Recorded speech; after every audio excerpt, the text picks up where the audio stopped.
All right, I think we're live. I'm just double checking over here. Yes, It says live in the top corner, so we're live. There's like a little delay from here to Facebook, so it's always a question. I did a live yesterday with someone on their page, and they were streaming like to private, so nobody saw it. I couldn't see it on my end, so I just wanted to make sure. Yeah, so I'm going to say hello to the Zone of Action, to the group, and welcome Greg Potapenko with us. I have a ton of questions for you, man. I think your reputation precedes you in the veterans community and just the marketing community in general. So thanks for joining me today. yeah. No, Um, thanks, Justin. Yeah, always happy to connect with other vetpreneurs and try to spread the knowledge and maybe help somebody out. So yeah, for sure. Thanks for having me. yeah, yeah, exciting. So my first question for you is. Were you a marketer first, or did you start your one of your e-commerce brands first?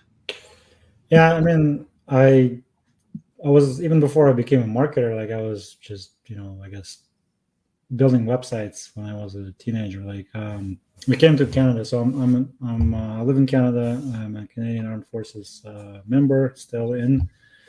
Oh wow, Um, yeah, I'm a sergeant major in the reserves. no kidding. Yeah. But I came over as a teenager, and I didn't have a lot of friends, but my dad got a computer for me, so like one of the things I did was I wanted to build a blog before there were any blogging platforms. So I had to learn like HTML and stuff. And basically, like I learned to build basic websites when I was a teenager. And I actually made some money online too. Like in 98, 99, I was just, creating basic websites, putting some banners that paid per click on them. And we were spamming these like bulletin boards with links that every day I'd have to go and spam it again. So we get on top of the list of links, and people would just click and would make money. So that was a fun little ride. But then I did the traditional university, get a job, join the military, that kind of stuff. And then I came back as an affiliate marketer in 2007. So I started learning Google AdWords at the time, learning how to drive traffic to basically lead generation portals. So I built my own portals, leveraging the website building knowledge that I developed 10 years prior to that. And after some trial and error, I made some money, and I did it on the side for like 4 years, and then I went all in 10 years ago. Actually, it'll be in 10 days. It will be exactly 10 years that Oh I wow, started doing this full time. So yeah, I did like lead gen and other things like mobile apps, software marketing, up until around 2016. And then when Shopify started to become like household name almost, and got into e-commerce as well. So managed to build a couple of different stores, and we took a couple of products overall to about 3 million in total sales.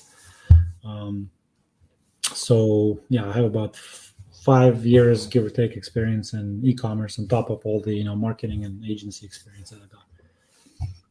yeah, that's great. So one thing I want to say is I see that there's some people that joined us live. So if you guys are Yeah. with us live, go ahead and say hello. Maybe drop a hashtag live. If you have any questions, feel free to ask. I'll try to keep up with the questions, but we're just talking about, we're kind of celebrating Greg, who is someone that I look up to, and I'm just excited to be having this conversation with you, man.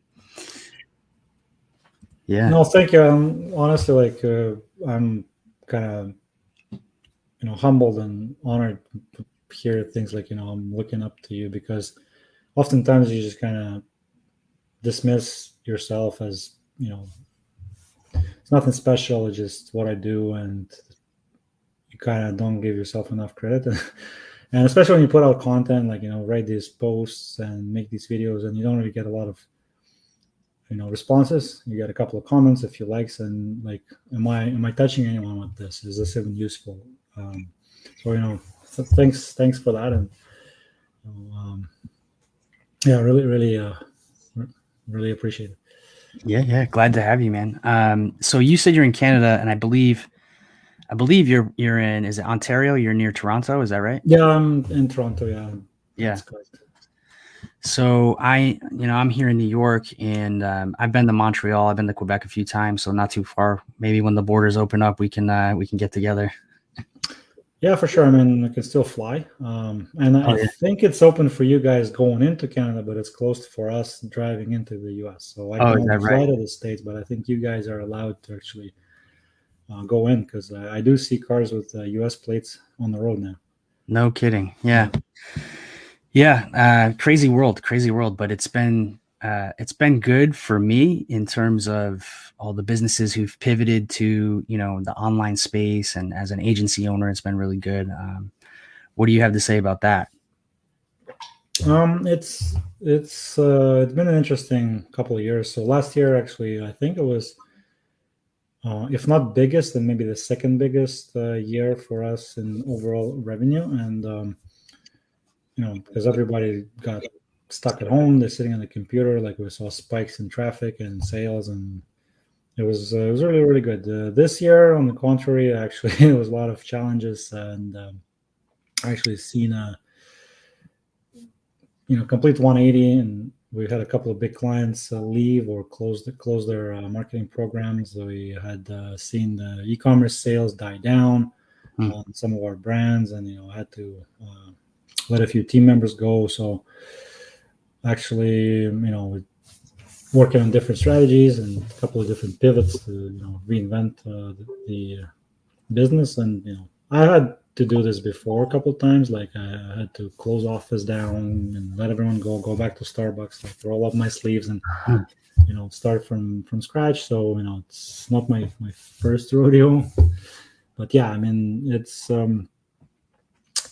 the pandemic situation affected businesses both positively and negatively. So more people are obviously online doing business, and more businesses need to go online in order to survive with the lockdowns, the closures, things like that. But at the same time, it kind of hurt a few, other types of businesses or removed some opportunities. So it's a bit of a 50-50 for me at least. Yeah, ups and downs. I mean, from my perspective, in my time in marketing, in the digital space, it's kind of dynamic. It's kind of something that happens, right? The trends kind of go rapidly in one direction, and then they can shift pretty easily. So you obviously you have your e-commerce brands. Do you work primarily with e-commerce, or do you work in multiple verticals? So, like again, over the last 10 years, we worked, started in lead generation. So we did like financial loans, insurance, then did some home services, so like rooftop solar, and some contracting leads. When mobile apps started blowing up, we did a lot of mobile apps, and as part of that, we did like desktop software. And so I guess our biggest client was in the software business too. So like with e-commerce, again, yeah, we work on our own products, and also, yeah, we work with e-commerce clients. And now we're trying to like shape the niche. So um, the current type of clients we want to work with are like veteran-owned businesses, or like tactical e-commerce brands where we have the most expertise because we've been in that market for about 4 years. So we know like all the policy do's and don'ts, like how to get your ads approved, how to not get your accounts rejected, because it's a kind of risky industry to be in. Yeah. Like firearms parts, weapons training, that kind of stuff. Accessories. So yeah, I mean, right now we're probably between lead generation and e-commerce, because that's where the expertise lies. Yeah. I did check out your ads on. I don't remember the name of the product now because it was a couple of weeks ago, maybe last week. But Mm. the camera, the board camera, Yeah. oh, that's pretty sweet. I think. we're going to support your business quite a bit. But I did notice that you had some firearms pictures in the ads, and I was really surprised to see that. That's pretty incredible. Yeah, I mean, we do get false positive flags from time to time because like the AI is actually intelligent enough to recognize like this is an AR-15, or even like if it's something else that looks like a silhouette of like a rifle or a pistol. So they can recognize ammunition. So basically, like there's ways around it. Like you're not technically prohibited from displaying them in the ads. It just triggers the filters too often, and you get through the manual review, and normally you would get approved. Basically, like you want to try, and I made a YouTube video about it actually because it was coming up again and again. But basically, in a nutshell, if you're in this space, if you sell kind of accessories or training or something that is allowed by policy, you cannot sell weapons parts and ammunition, of course, knives, things of that nature. But legitimately, basically, the goal is to make the product that you sell the main thing in the ad, and then the props to be the props, like the B-roll. So don't focus on, the rifle, focus on the optical side if you're selling optical sights. That's kind of my advice, and it seems to work. Also, nothing intimidating. Like don't point, the weapon at the viewer because people don't come to Facebook to get intimidated or scared, things of that nature. Yeah.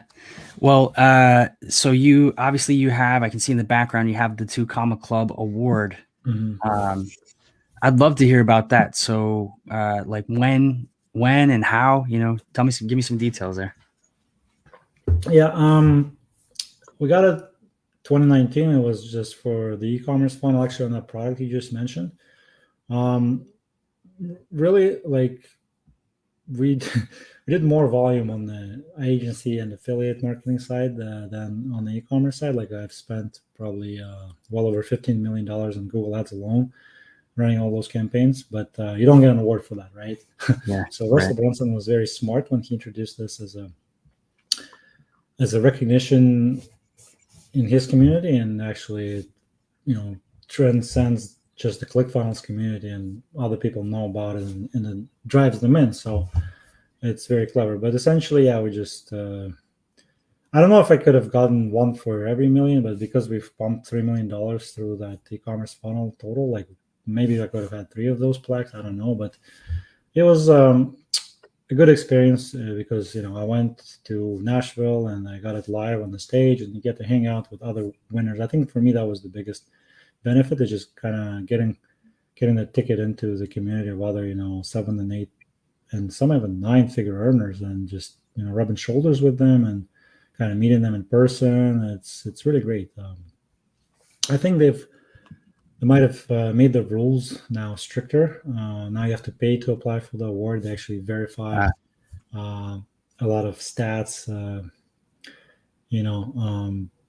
because there's some controversy as to how some of these awards were obtained for some other people. Well, we won't go there, but overall, I mean, it's a nice thing. That community is really passionate about what they do, and you can learn a lot.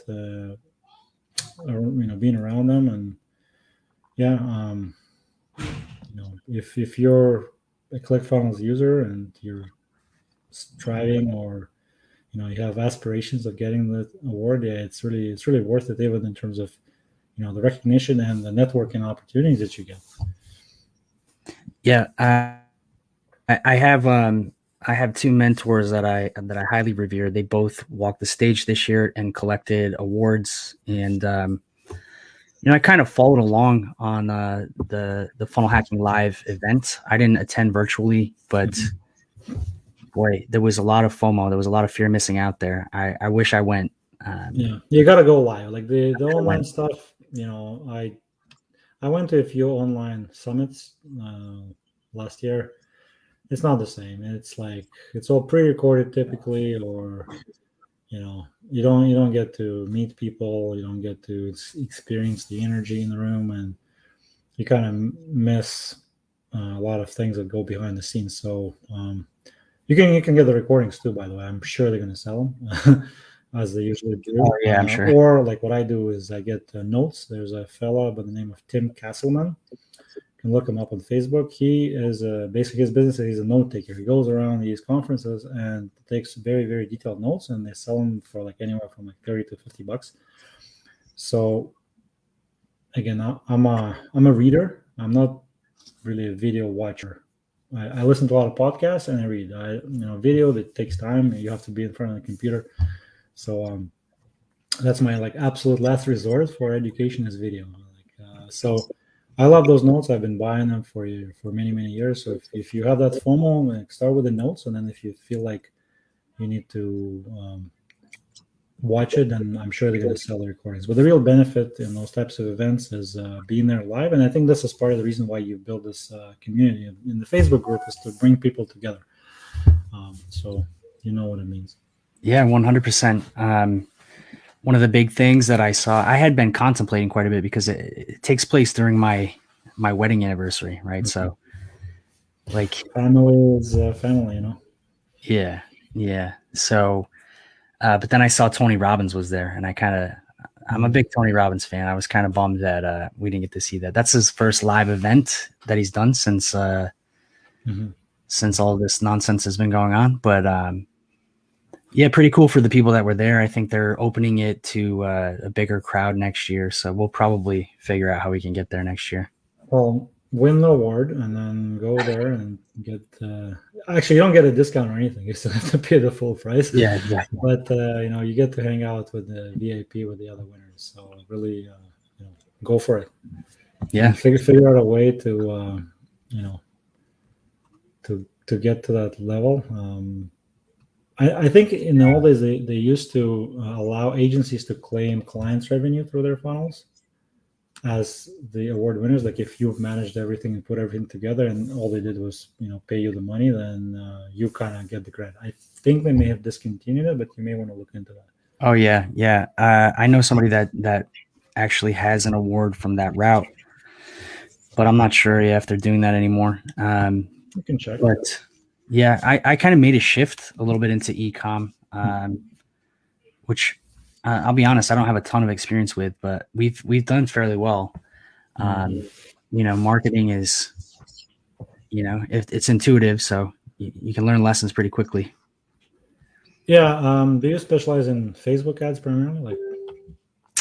We do everything, but my particular forte is Facebook ads. Yeah, my team, everybody on my team is Google certified, Google partners, but that is not my area of expertise. That is my secondary. I kind of learn from my team, but okay. Yeah, I see, like for me, like I am a Google guy first and foremost because I started 14 years ago.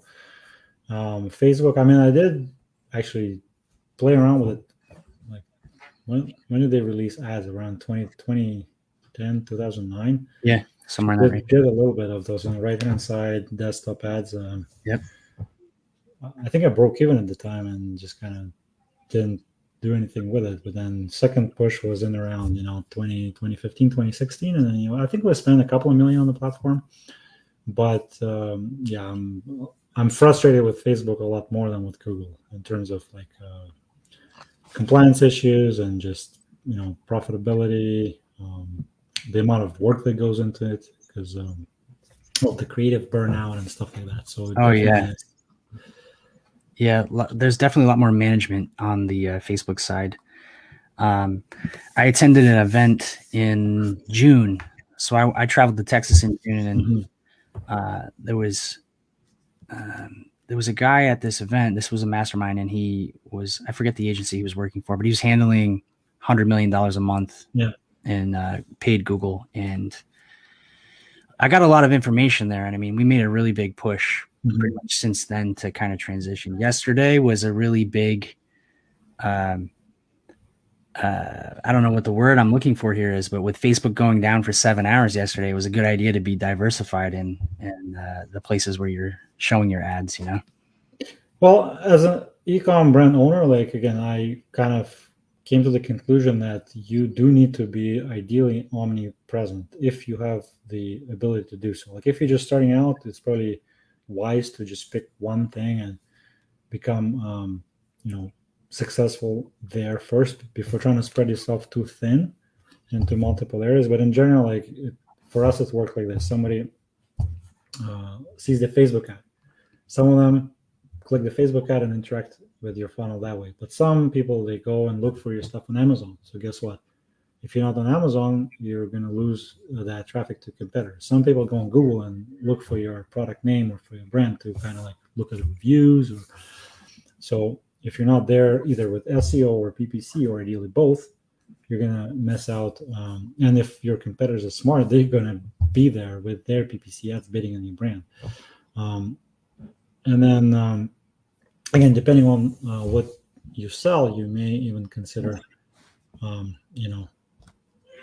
other platforms, Snapchat, TikTok. Like I was in Ottawa last week speaking to a tactical brand owner. They sell this, IFAC plate that actually goes behind your plate carrier, and instead of like being a bulky pouch. And apparently, its biggest growth channel is TikTok. I'm like, why? Like, it's because all the young Marines are in TikTok, and they go and then they watch it and they buy it, or all the young people working at these wholesalers that go and show it to their 40-year-old boss, like, hey, look, boss, look what I found, and then the boss calls them and they arrange a deal. And I was like, oh my God, really? Because for the longest time I was like, no, TikTok is not for us. It's for beauty. It's for apparel, anything but tactical and military, law enforcement. And boom, there I just got schooled by someone else who's killing it. So definitely, if you do have the bandwidth, you want to be everywhere where your target audience is, and a lot of them are on many different things. So that's my experience. Yeah, we are trying to make the push to TikTok. We're not running ads on TikTok just yet, but we're trying to get up to speed on that. I forget the number now. The statistic is pretty staggering though. There's a great deal of people that are on TikTok that are not on Facebook, and like Facebook is becoming antiquated. Facebook is like middle-aged now, where TikTok is. Again, it depends what you sell. I mean, if you sell anti-aging creams, you probably don't have a lot of clientele on TikTok yet. But always you can test, right? Like if you have the time and the budget, or B, just make a decision or an educated decision where your best customers are hanging out, and just be there. Yeah, absolutely. So I want to shift gears a little bit, because I see a lot of your content, and you are always training, man. You're always training. So you are a competitive triathlete, is that right? Well, I am a triathlete. I'm not a competitive in the sense where like I'm not trying to like win medals and go into the provincial and international competitions. But I mean, I've been just doing it kind of recreationally for the last 3 years. Prior to that, I was, I guess, a runner. So I did a few marathons and half marathons. But I mean, I've been training all my life. Like even, as a kid, my dad would take me like, cross-country skiing and martial arts and this and that and lifting weights. When I, joined the military, I, had to, before I got sent to the airborne school here in Trenton, and my leadership course, I took it seriously. So I, took up a lot of endurance programs like running and weighted marches and things of that nature. Obviously calisthenics, push-ups, chin-ups, all the, and took it with me ever since into civilian life and business. And I think I truly believe it's something that everybody needs to do, because you keep your body and your mind ready for the challenges that come with your work demands and business demands, and it's a lot easier to withstand those challenges if you're like fit and healthy. I think if you get a good night's sleep and if you're physically fit, and you can last longer, if you will, even at work. So I've been doing it pretty much all my life. Yeah, it's a big deal. I am a big subscriber to mindset, and I think endurance activities test your mind maybe more than anything else. When you start to get that uncomfortable feeling, when the lactic acid starts to set in and it's more difficult to breathe. Yeah, it's falling in love. Yes and no. Thing is, like with endurance activity, like let's say if you go for a run, you still have to come back. So you sort of lock yourself into that situation. Whereas, let's say if you're doing a set of reps at the gym, and then you just feel sorry for yourself or you don't do the last 2 reps, it's very easy to drop the barbell and step away, right? So in that sense,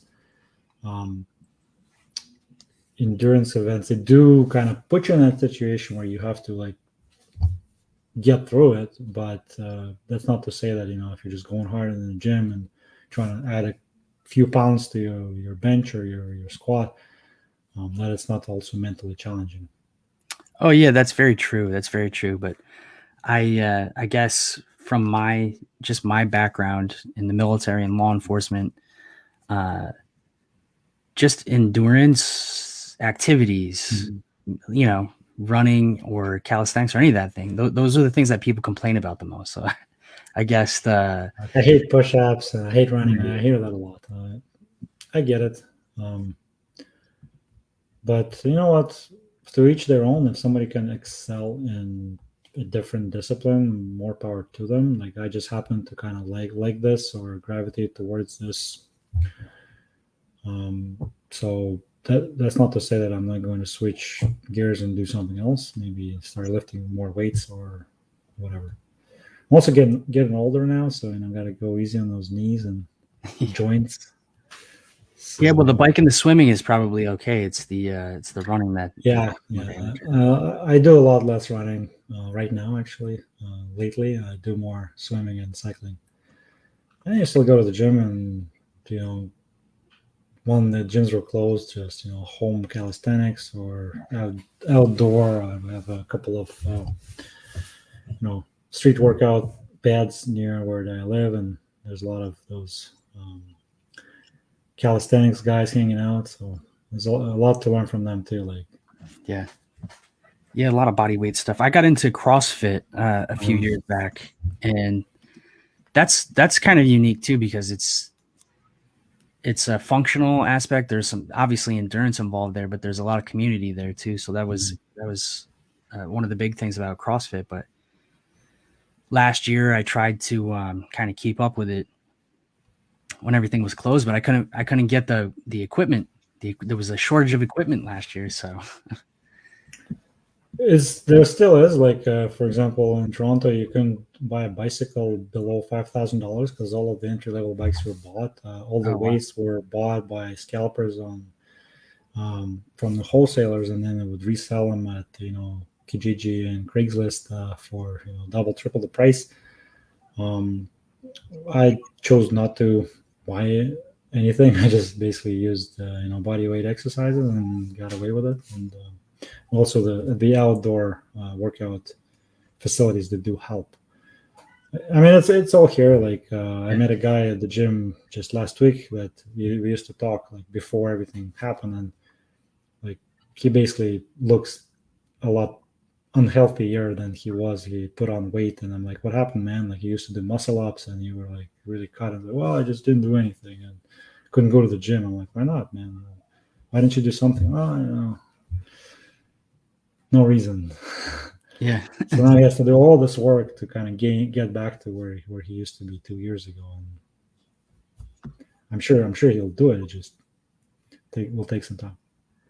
Yeah. Even less motivating, like you mentioned, as you get older, you have to work even harder to get back to where you were. So yeah, I can, I'm turning 40 in 3 weeks. So I start to feel a little bit of aging this year. I don't know what it is. Maybe it's also psychological. But, you're not as indestructible as you think. But then you look at David Goggins or the Iron Cowboy, and you're like, oh my god, Yeah, it really is mental. But I wanted to mention also we talked about a little bit about this, but the networking that you've discovered kind of through your car enthusiast, your I guess you're in a group, right? You're in a group of other entrepreneurs who are who have supercars, and I just found myself in it almost by accident. But I mean, networking, I've always been a big proponent of, and I used to call myself like I'm an introvert. Like I don't network. Networking is for sleazy salespeople, right? That's how I used to be like 15 years ago. And then um, so I had a conversation. It was actually my old OC at the time. I guess company commander. What do you call him? CO. okay, yep. And he basically became a Bay Street investment banker, which is the equivalent of your Wall Street. And then we kind of met up, and I asked him like, how did he do it? And basically, he told me that it was all through kind of networking and just meeting people and introducing himself and asking for advice and kind of mentoring and coaching, and basically laid it all out to me on the back of a napkin. And I started trying it deliberately to get into the finance industry, because I had a finance degree and I wanted to also be like a stock analyst and I actually got pretty far into it. And I realized the power of networking. But then my business was actually picking up, so I abandoned that corporate ladder climbing and went all in on business. And then that's where I started going to trade shows and meeting people there. And I've managed to build a pretty decent network of people I can call my friends through that.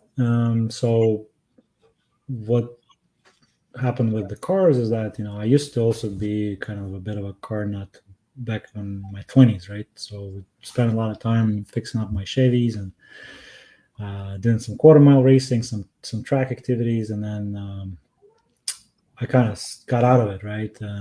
Got a family car, and you couldn't really take it to the track, especially when you drive an SUV. But then last year, because again it was a really good year, and I also discovered a group online that kind of like the mastermind around buying high-end cars and not losing money on them, because like basically you buy them when they stop depreciating, and they either maintain their value or they even appreciate. So I bought a 2007 Porsche Turbo manual.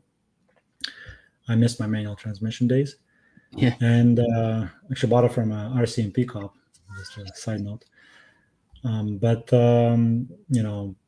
then winter happened, so nothing happened for many months. And then this summer, as I started driving it again, I just kind of posted some photos on Instagram stories and whatnot. And then a friend of mine in the marketing community that I met 2019 at a traffic and conversions conference in San Diego, but he lives here in Toronto. He was a speaker at the conference, a big Facebook marketing guy. I don't know if you heard the name Nicholas Kuzmich.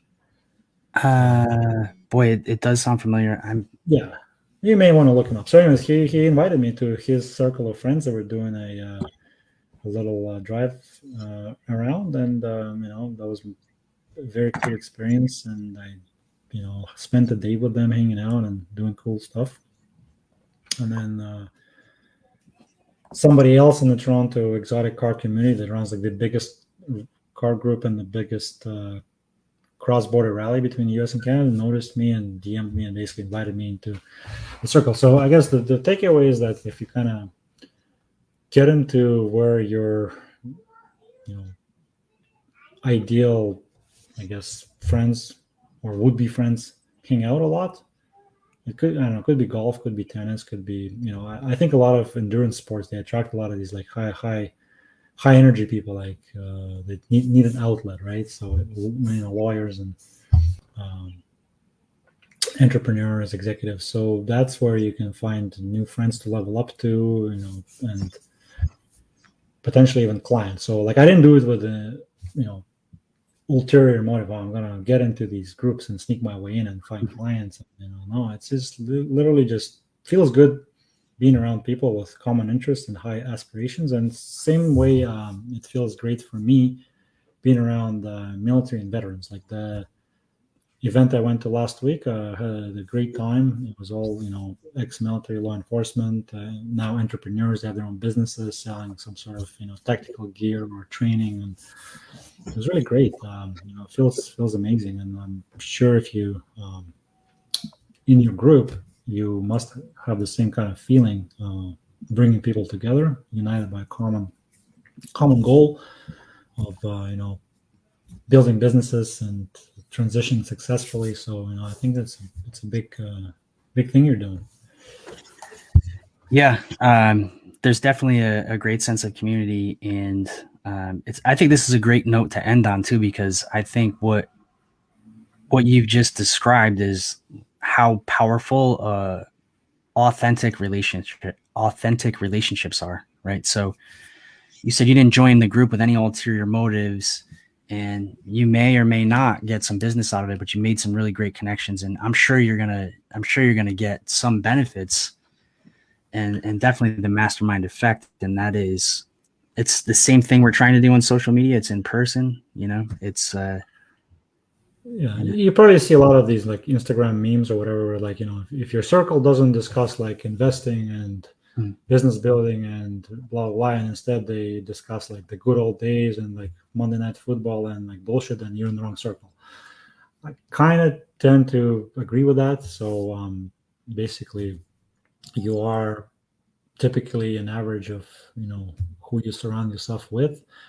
And that's not to say that you should just abandon your old friends or your old connections. I enjoy hanging out with old friends from the early days in the army, from university, just as much as I enjoy hanging out with millionaires and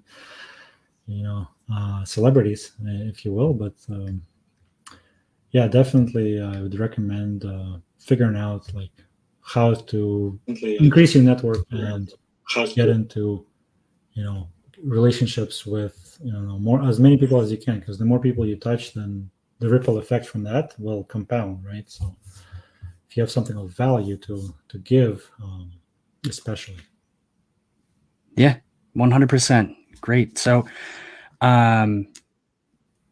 yeah, relationship building, connection, you're the sum of I guess what they probably, I don't know who said it, but what they say is you're the sum of the 5 people you spend the most time with, right? So yeah. I maybe Warren Buffett or something, but it kind of makes sense. And I'm glad that we were able to connect, and I think that you're doing a great thing with your sharing your marketing tips and knowledge for the especially veteran community. And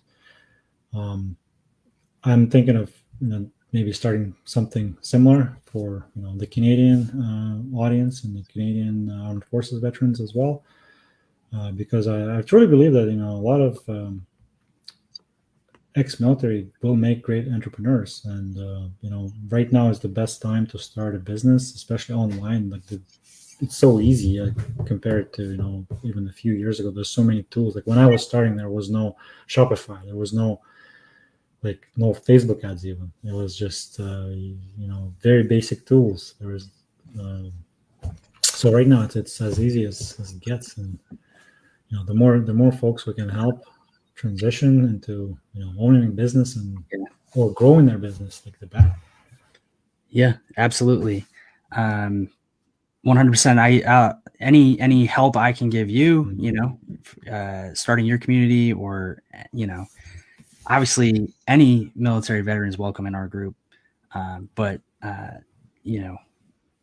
people tend to stick to I don't know, kinship, or who they're close with, who they align with. But yeah, absolutely, anything I can do to help you, I'm absolutely a resource. But you're probably more of a resource to me than I am to you. But again, I'm flattered by the comment, but again, like I said, you're doing great this year, and I am not doing so great this year. So it changes, it shifts, whatever. So you're doing something right for sure, and I'm still yet to discover what my next mission is, my next big audacious hairy goal. So yeah, that's a year of discovery for me too. And thank you for having me. Unfortunately, I have to get ready for my next call, but actually, it's been great, and you're welcome to reach out anytime. And I hope that the group has found something of value in this. And I'm going to be in the group, so if you guys have any questions or anything related to marketing or networking, or I don't know, triathlons, feel free to reach out. Yeah, I appreciate it. I appreciate it a bunch. And yeah, we'll see you for sure. If anybody is catching the replay, please give Greg some love. Give us a hashtag replay. Reach out to Greg and tell him, thank him for adding this value to the group. And he's here, guys. So if you have questions, definitely reach out. And thanks again. I'll let you go here so you're not late. And we'll talk again soon, Greg. Thank you very much. Thanks, Justin. Have a great rest of the week. You too. Thanks. Thank you. Bye-bye.